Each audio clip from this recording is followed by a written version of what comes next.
Sensational comments చేశారు YCP నేత బాలినేని శ్రీనివాసరెడ్డి. ఒంగోలుని వదిలిపెట్టే ప్రసక్తే లేదన్నారు. పార్టీ మార్పు పైన కుండబద్దలు కొట్టేశారు.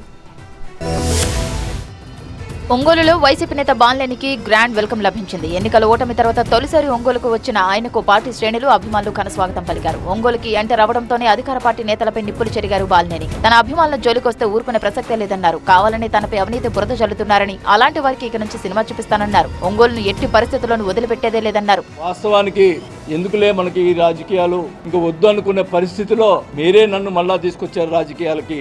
ఈ ప్రతిపక్ష వాళ్ళని కూడా ఈ సభాముఖంగా తెలియజేసుకుంటా ఉన్నా. నేను వదిలిపెట్టను ఒంగోలుని.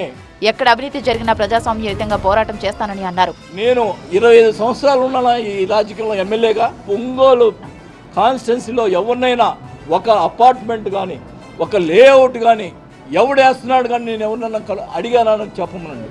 నేను ఈరోజు ఊరేసుకొని చేస్తా ఒక్కడిని.